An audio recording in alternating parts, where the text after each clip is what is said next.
According to Equal Pay Today, as of March 31st, 2020, quote, women are paid 82 cents to every dollar earned by a man, end quote. The wage gap is a major issue in today's society. There are significant pay disparities between people of varying identities, including gender and race. It's an issue that has existed since women began working, and though many claim it has improved over time, it is still very prevalent today. Despite numerous forms of legislation, the issue is still pressing in today's society. As mentioned by Caroline Fredrickson in The Lingering Wage Gap from Rosie the Riveter to Me Too, page 107, for national fiscal health as well as women and their families, eliminating the gap between men and women's wages would have significant and positive impacts, end quote. In addition to being morally wrong, closing the wage gap is beneficial to society. The wage gap is unjust, it is workplace discrimination and promotes discriminatory behaviors, and something must be done to stop it. The wage gap is a pressing issue in today's society and will likely continue unless there is alternative policy implemented to change it. I propose a new and enhanced version of current legislation that will tighten the holes that allow the wage gap to continue. Unfortunately, most individuals are unable to make legislative change, but there are a number of things one can do in order to encourage it. Individuals can speak out against the wage gap. Though it may sound trivial, it's one of the only things they can do. Most of us aren't actively able to make first-hand decisions regarding legislation or legislative change. What people can do is try to voice objections to unjust policies. There are a few ways in which individuals can try to implement change. Social media allows most individuals a fairly large platform and is a convenient and effective way of promoting change. Not only can one actively promote change via social media, they can also connect with activists and organizations trying to fight the wage gap and support their efforts. Individuals can also write to local and statewide representatives. It's a prime method of allowing one's voice to be heard. Though it may seem daunting, there are plenty of guidelines and tips offered by a number of organizations to offer assistance. The American Civil Liberties Union offers some guidelines for writing to legislators. Quote, letters and faxes are an extremely effective way of communicating with your elected officials. Many legislators believe that letters represent not only the position of the writer, but also many constituents who did not take the time to write, end quote. The site then proceeds to list a variety of suggestions in length and content. Finally, individuals can vote. Voting is one of the only ways in which individuals can have their voices be heard and directly contribute to how they're governed. There are a number of factors that would need to be implemented in order to stop the wage gap. Some of the individual legislation that would also need to be changed in order to lessen the wage gap includes legislation regarding minimum wage and paid sick days. Voting is probably one of the most important ways an individual can advocate for equal pay. Though it seems like individual efforts may not be effective or worth the trouble, they absolutely are. Individual efforts are extremely necessary and conceivable. Much of what I have suggested is definitely possible and could make great change. In addition to individual actions, there are a number of communities that can also contribute to change.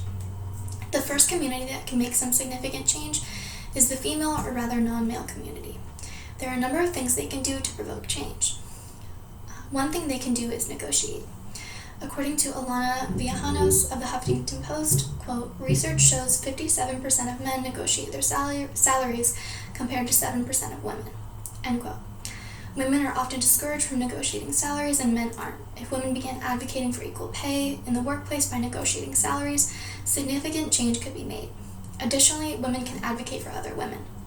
Women of color experience even larger disparities in pay. White women have a fair amount of privilege, making 20 to 30 cents more.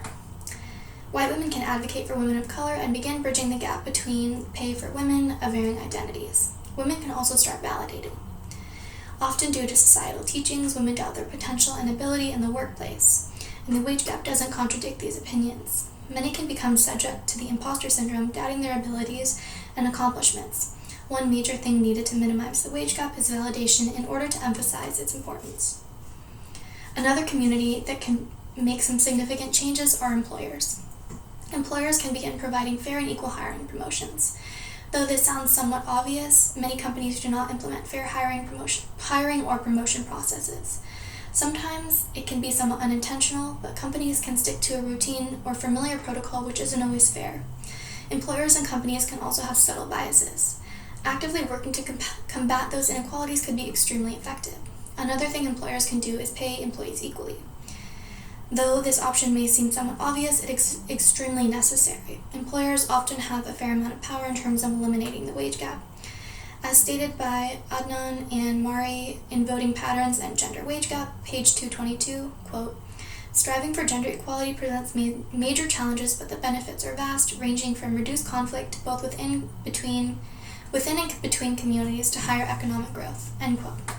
Paying employees equally would benefit the work environment too. Employers actively choosing to implement change is extremely plausible and would likely be effective on both a small and large scale.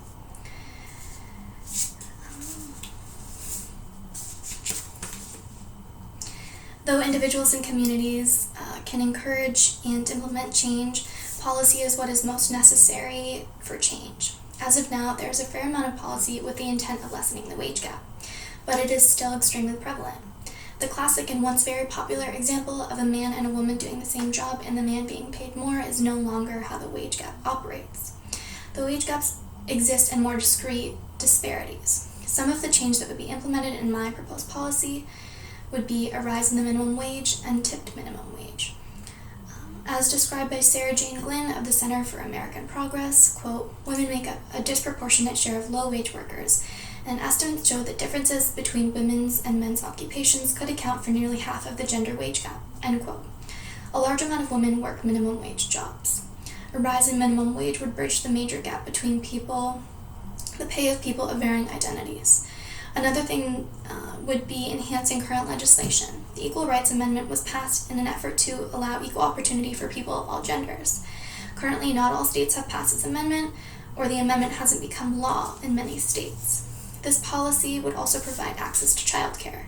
Many women struggle to find a balance between work and childcare. Not having access to childcare prevents women from having the time to commit to advanced positions in careers. Not to mention, affordable childcare is especially difficult to find.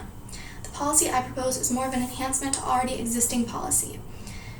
There are a number of things that can be done to stop the wage gap on a number of levels. The wage gap is a major injustice in today's society. It's workplace discrimination and promotes sexist and racist behaviors. There are a number of things individuals and communities can do in order to ignite change.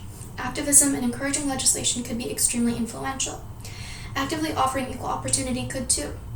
Often women are encouraged to fight the wage gap, which is extremely necessary, but people of all identities should be encouraged to care and participate too. It is likely someone you care about or even yourself will be affected by inequalities in pay. The wage gap has and will continue to affect half the population unless change is implemented. The wage gap is outdated and unjust, and it's time for change.